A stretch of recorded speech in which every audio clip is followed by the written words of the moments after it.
Cette année, on s'est tapé des biopics bien pourraves comme Back to Black ou même Bob Marley, donc j'espère que la France va sauver un peu le niveau.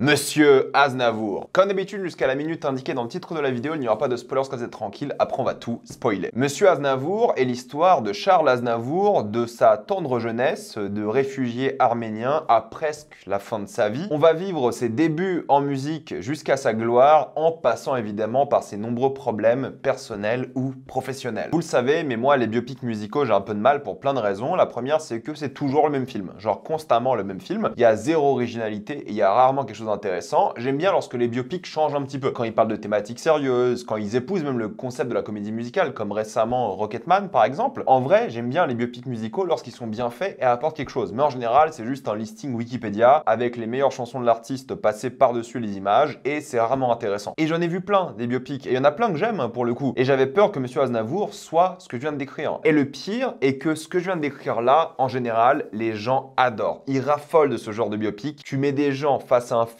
qui parle d'un artiste avec ses musiques les plus cultes, tout le monde adore, quasiment sans exception. Et en plus de ça, Monsieur Aznavour est aussi réalisé par un chanteur. Les réalisateurs sont Mehdi, Idir et Grand Corps Malade. D'ailleurs, ils étaient là à ma séance avec quelques actrices et c'est d'ailleurs assez cool qu'ils soient venus. Comme je vous l'ai dit, on va parler de Charles Aznavour, de son début en tant que jeune enfant, ses débuts d'inspiration musicale et du spectacle, jusqu'à presque la fin de ses jours, en passant évidemment par plein d'époques différentes, via des histoires d'amitié familiale, à travers des moments comme la Seconde Guerre mondiale ou même à travers l'espace, disons, par rapport à sa carrière internationale. Et l'objectif du film, comme tout biopic, disons les choses, c'est d'être un énorme hommage au chanteur, ce qui est généralement un défaut parce que lorsque tu fais un énorme hommage au chanteur, généralement ton film il est juste pas intéressant, surtout quand t'as la famille ou les anciens membres d'un groupe qui bossent dessus, Clin d'œil, Bohemian Rhapsody, vous connaissez, ça fait des films catastrophiques. Et là, c'est un hommage à l'artiste et on va en parler dans quelques secondes, mais globalement, il est assez critique aussi de l'artiste et ça, j'ai apprécié. C'est assez classique comme formule, c'est le rise and fall d'un artiste avec généralement à la fin une sorte de rise mais plus spirituel. Et le rise justement, cette montée artistique de gloire est assez intéressante pour le coup parce qu'elle se concentre sur plusieurs choses. L'amitié avec Pierre Roche, qui sont littéralement les meilleurs moments du film, sa relation toxique avec Edith Piaf et un peu son opportunisme et son obsession avec la gloire, quitte à mettre sa nouvelle famille, femme et enfants de côté. En fait, c'est ça qui est intéressant au début, c'est que ça raconte vraiment une histoire de personnes lambda, c'est-à-dire de quelqu'un qui veut réussir, qui est ambitieux, qui veut prouver au monde entier qu'il est meilleur, alors qu'il est pauvre, qui galère, sa famille galère. D'ailleurs, il y a beaucoup d'importance qui est mise sur sa famille, mais ce qui est bien, c'est la manière dont l'amitié sera au centre de sa vie, tout en taclant évidemment le côté très superficiel du show business. Et franchement, tout ça c'est génial, j'ai adoré le début du film, mais lorsque l'amitié est mise de côté, c'est le côté très classique du biopic qui est mis en avant. C'est un enchaînement de concerts qui fonctionne ou pas, et c'est un enchaînement de montages musicaux avec ses plus grands tubes qui montrent différentes parties de sa vie, ses pires moments, ses meilleurs moments, uniquement d'un point de vue musical pour le coup, sa gloire, son succès, ces choses-là. Mais c'est un enchaînement, c'est un montage pendant hyper longtemps, 45 minutes, où on le montre au sommet de sa gloire, et là, ça ne raconte plus rien. Thématiquement, c'est vide, c'est juste un hommage, c'est presque du music porn, genre on met les meilleurs tubes et on enchaîne, le plus gros vice des biopics, et ça fonctionne, parce que les gens, ils aiment ça, les gens, ils adorent ça. Et en vrai, moi, j'aime bien aussi, mais c'est juste que ça raconte rien et c'est pas intéressant. Montrer des défaites et succès sur la musique connue de l'artiste, c'est pas intéressant, parce qu'au fait, tu développes pas ces moments de défaite, de succès, ça redevient Wikipédia, au fait. Et je dis pas ça en étant un gros hater, parce que la fin du film reprend des thématiques sérieuses. L'amitié revient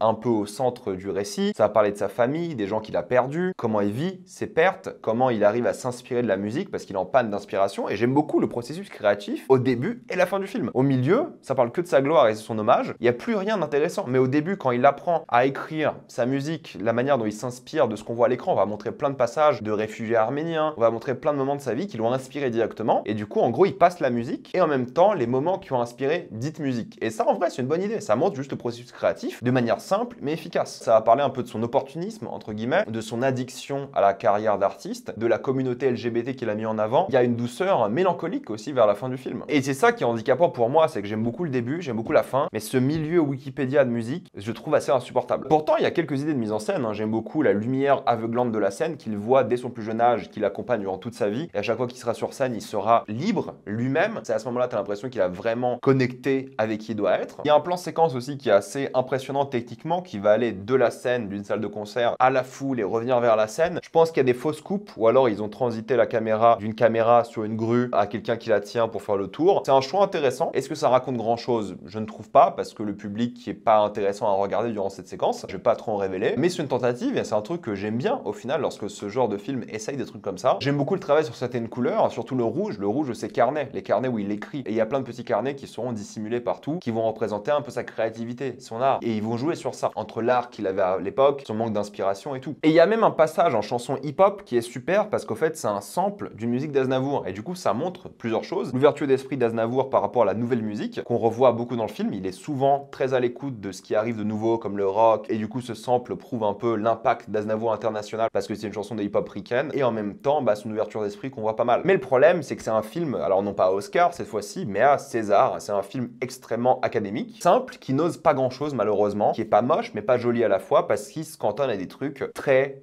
César, quoi. Ce film-là, il a envie de gagner des Césars. Et en vrai, c'est pas un défaut en soi, mais c'est juste qu'il va rien tenter de fascinant. Et il n'est pas critiquable sur la mise en scène, il n'est pas critiquable sur la photographie, parce qu'en vrai, tout est bien fait, quoi. Mais c'est juste que ça essaie très fort d'avoir un César. Il mélange bien humour, drame, l'hommage, même si moi je critiquerais toujours ce passage très Wikipédia-esque. Et ça iconise bien le personnage, mais je trouve que ça iconise plutôt mal Tahar Rahim. Qu'est-ce que je veux dire par là? C'est que Tahar Rahim est génial dans le rôle, disons les choses. D'un côté, il a des prothèses pour lui ressembler, et il y a aussi un passage assez immonde de rajeunissement numérique qui est pas beau du tout. En fait, sa peau, au début, vu qu'il est beaucoup plus jeune, est trop lisse. Mais honnêtement, Tahar Rahim, il a quoi, 45 ans, même pas, je crois. Il avait pas besoin. En vrai, tu mettais un peu de maquillage, il faisait jeune. Et là, j'ai vraiment l'impression que c'est un rajeunissement numérique parce que le mec est super lisse et la manière dont il bouge ses lèvres, sa bouche, t'as l'impression qu'il y a un travail numérique qui est fait sur lui. Et c'est dommage parce que ça fait un truc un peu uncanny valley. Et si c'est que du maquillage, le maquillage est raté pour le coup. Moi, ça m'a un peu dérangé au début, je me suis habitué, je chipote un peu sur ça, mais il a fait un bon travail. Tu sais, il chante beaucoup des scènes, il a pris des cours de chant, ça se voit. Il utilise sa propre voix régulièrement et il fait pas une imitation cliché d'Aznavour. Tu vois, il apporte aussi son propre jeu et il voulait pas juste copier de A à Z tous ses mouvements. Oui, évidemment, il y aura ces moments les plus iconiques et c'est ça que je dis, c'est que la mise en scène va plus filmer et iconiser la silhouette du personnage que l'acteur. Et le souci, c'est que je trouve qu'ils ont pas donné l'occasion à l'acteur de se prouver. Qu'est-ce que je veux dire par là? C'est qu'il n'y a pas une séquence. Quand tu passes le clip de la séquence aux Oscars, au César et tout, il y a cette séquence où le mec est bon. En fait, le mec est bon tout le long. Il est un peu en retrait. Il n'y a jamais de moment d'engueulade où il en fait des caisses et tout. Il est très bon tout le long et il sera clairement nommé au César. Mais je trouve que même les moments de chanson, les moments où il incarne ce personnage, je trouve que la caméra se repose pas assez sur lui et le laisse pas vraiment briller. Tu vois plus Aznavour entre guillemets que Tahar Rahim. Et je dis pas ça de manière positive. C'est-à-dire qu'on voit plus la silhouette, on voit plus les gestes que Tahar Rahim en soi. Et c'est un petit peu dommage. Mais il va sûrement gagner le César. Enfin, c'est quasiment sûr. Et il est très bon, encore une fois. Mais j'aurais aimé qu'on montre son talent d'acteur encore plus. Et l'actrice qui jouait Edith Piaf, très bien d'ailleurs. Hein. Tout le monde joue bien. Ça, je l'ai peut-être pas dit, mais tout le monde joue bien. J'étais plus impressionné par le jeu de ces acteurs-là que dans le Comte de Monte Cristo pour le coup. Il y avait un côté plus naturel avec des dialogues que je trouvais plus compliqués et moins intéressants vu l'exposition. Et il y a des moments qui sont assez drôles par rapport au fait qu'il est tout petit alors qu'il fait pas du tout petit par rapport au reste du casting, mais tout le monde l'insulte de petit, de nabo. Tout le monde lui dit qu'il est pas beau alors que Tahar Rahim est beau gosse quoi. Ça c'est des trucs que t'acceptes en tant que spectateur, mais il y a aussi une partie sur racisme qui est pas du tout exploitée. Il y a genre 2 scènes de racisme, mais c'est les scènes que t'as vues dans la bande-annonce et c'est tout. Et c'est vachement peu intéressant. Et j'aime bien au final parce que ce personnage-là c'est un peu un connard quoi. Il le montre vraiment comme quelqu'un qui a délaissé sa famille, ses enfants, qui a tout fait pour sa carrière en mettant tout le monde de côté quoi. Et ça, c'est pas respectable. C'est vraiment très critiquable d'ailleurs. Et j'aime bien ce parti pris de dire ouais, ce mec était un grand artiste, mais il a gâché la vie de plusieurs personnes par le fait qu'il n'était pas présent dans leur vie en fait. Et en plus de ça, il fait plein de manigances et tout. Et en vrai, ça j'aime bien. Je trouve que la musique de Une qui passe est évidemment géniale. Aznavour, c'est super. Il y a aussi une musique orchestrale, un leitmotiv qui est pas mal, que je trouve appréciable. Il n'y a pas vraiment d'autres personnages entre guillemets. Alors oui, il y en a, mais tout tourne autour de lui. Les autres personnages vont pas vraiment être développés. Ils sont juste là pour impacter ou pas le personnage principal. Il y a un côté un peu all-star des célébrités où tu auras genre plein de célébrités hyper connues qui vont apparaître dans le film. Je vais pas vous les spoiler ici. Et je trouve que les dialogues sont un peu dommages parce qu'il y a encore une fois ce problème un peu Wikipédia où ça explique tout. Il faut qu'on avance dans son histoire. Il y a un enchaînement de séquences pour avancer dans sa vie. Vu qu'ils veulent parler de toute sa vie en 2h10, c'est court en réalité 2h10 pour raconter une vie. Et du coup, ça fait un enchaînement assez rapide. Et les dialogues, c'est que ça. Ah, il s'est passé ça, tac, tac, tac, tac, tac, tac. Ah, quelqu'un a vu ça. Enfin bref, c'est un enchaînement juste d'exposition et c'est un peu dommage. Et je trouve que le film est malheureusement assez mal rythmé à cause de ça. Je dis pas que vous allez allez vous ennuyer devant, je pense pas, mais je trouve que c'est assez déséquilibré dans les thématiques qu'il va raconter, dans les séquences, dans les montages et tout. Pour conclure, Monsieur Aznavour, en vrai, c'est pas mal. J'ai passé un bon moment devant. Il tombe dans beaucoup des travers des biopics habituels, mais il y a aussi quelque chose qui le ressorte un peu de ces biopics, parfois un peu trop académiques, même s'il est académique. Et Wikipédia, il y a quand même des séquences, je dirais pas des fulgurances, parce que ça manque un petit peu de fulgurance, justement, mais il y a des séquences et des thématiques intéressantes. C'est émouvant par rapport à l'hommage à la vraie personne, mais le film en soi est pas émouvant, quoi. Je suis désolé, moi, tu mets des images d'Aznavour vieux, pour moi, ça fait pas partie du film. C'est en dehors du film. Et oui, c'est émouvant en soi de voir cet homme performer sur scène jusqu'à son plus vieil âge, mais c'est pas ton film qui est émouvant du coup. C'est la réalité qui est émouvante, que t'as mis dans ton film. Si vous aimez les biopics musicaux bien faits, académiques, vous allez kiffer. Moi, c'est pas trop mon truc. Je dis pas que c'est un mauvais film, je pense que c'est un film tout à fait convenable, tout à fait ok.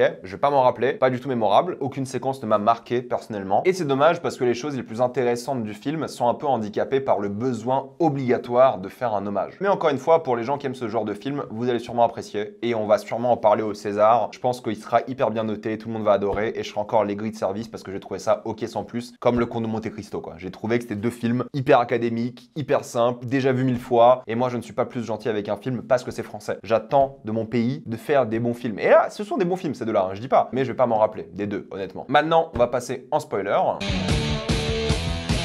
Comme je vous l'ai dit, ce que j'ai beaucoup aimé, c'est l'amitié, parce qu'en fait, c'est une aventure. C'est deux hommes qui s'aiment de manière fraternelle, qui sont à la fois deux artistes et qui partent à l'aventure à travers la France pour gagner un peu d'argent, pour se faire connaître. Ils mettent en avant un peu leurs deux personnalités, le côté un peu showbiz, les deux dragueurs, le mec qui a grandi riche, qui veut tout dépenser, l'autre qui est pauvre, qui veut mettre de l'argent de côté, donner à sa famille. Leur passage aux States est très drôle en prison, lorsqu'ils chantent devant le bureau d'immigration et Aznavour, il est en train de se lever et l'autre lui dit non. J'adore leur alchimie, en fait, et j'aurais aimé voir plus de ça. Je sais que c'est pas possible vu la réalité, mais pour moi, le film était au top là quoi. Ils sont à Montréal, tout se passe bien, ils sont un peu entrepreneurs et tout, c'est génial comme séquence. La relation toxique avec Edith Piaf, parce que disons-le, elle est toxique. Edith Piaf utilise aussi Aznavour pour ses compétences de chauffeur, mais aussi d'artiste, d'auteur, de pianiste, d'écrivain, mais pas d'interprète. Et du coup, elle, en échange, elle lui propose de faire les premières parties, mais elle ne l'aide pas réellement plus que ça. Et il faut qu'il s'émancipe d'elle. Elle est d'ailleurs assez fière de lui lorsqu'il le fait. C'est ça que j'ai trouvé plutôt pas mal. Mais j'ai bien aimé sa relation aussi, parce qu'il y a un côté presque sexuel au truc. Tu te demandes s'il va se passer un truc entre les deux. Le film met un peu le doute par rapport à ça. Et tu vois l'influence qu'Edith Piaf a sur cet homme, parce que c'est une célébrité, une star, il se fait refaire le nez, il largue sa femme, son ami, pour ses propres intérêts. Et au final, ce qu'il fait après ça, c'est passer du temps avec Edith Piaf. J'adore la manière dont il délaisse ces nombreuses femmes, elles font pas du tout partie de sa vie, et le film ne les montre pas, parce qu'en fait, Aznavour, il s'en fiche. Il y a juste quelques moments, tu sais, il y a des enfants qui reviennent, comme Patrick, et c'est là qu'il se rend compte de son erreur. Le fait de ne pas avoir été avec Patrick a, en théorie, d'après lui en tout cas, causé sa mort. Mais ça l'arrête pas. Il puise de l'inspiration de ça, il puise de l'inspiration aussi du bar gay dans lequel il est allé, qui est une séquence assez géniale aussi sur toutes les personnes, qu'elles soient gays ou pas, ou transgenres, peu importe, ou travestis, qui regardent justement Aznavour chanter cette chanson. Il y a une émotion qui est intéressante, parce qu'un homme hétéro qui fait ça à l'époque, c'est fort, c'est rare, c'est dangereux même pour la vie d'Aznavour, et la carrière aussi, mais il a fait quand même. Et ça, c'est un beau moment. Et j'adore son ouverture d'esprit par rapport à la musique, au rock par exemple, au hip-hop et tout, c'est génial. Et c'est ça que j'aime bien, c'est quand il montre ces différentes facettes de sa personnalité, mais il joue pas assez de ça, ça fait un peu, tu sais, case à cocher, ah tiens, il aimait ça, tiens, il a fait ça, c'est dans cette énorme séquence de montage. Tu le vois qu'il est un peu toxique avec ses musiciens, tu vois, il y a plein de moments comme ça où tu dis ah ça aurait été intéressant de développer ça un petit peu, mais vu qu'il faut faire l'hommage, balancer les tubes et tout, il n'y a pas le temps. Mais la chose la plus intéressante je pense du film, en dehors de l'amitié, c'est le côté inarrêtable de cette passion qu'il a, non pas pour la musique, mais pour sa raison de vivre qui est l'art. Il doit chanter, il doit être sur scène, et ça c'est marqué par le fait qu'il est autant payé que Sinatra. Lorsqu'il atteint cet objectif là, il déprime, parce qu'il veut toujours plus dans sa vie pro, tournée internationale dans quasiment tous les pays du monde, t'as l'impression, il va un peu partout. J'aime beaucoup d'ailleurs les séquences où c'est lui qui filme ou d'autres personnes qui filment, c'est assez touchant. Il veut tout faire tout le temps, être le meilleur, mais c'est pas pour l'ego, c'est juste sa motivation de vivre en fait, c'est juste ça qu'il fait. Et sans ça, il n'est rien. Et ça, c'est intéressant, mais pas assez développé, je trouve. Tu vois, ça aurait été intéressant de faire cette plongée psychologique, de parler un peu plus en détail de ça que juste des montages de musique, quoi. Et il est pareil dans sa vie personnelle. Il veut une femme, un enfant, allez, une deuxième femme, un enfant, etc., etc.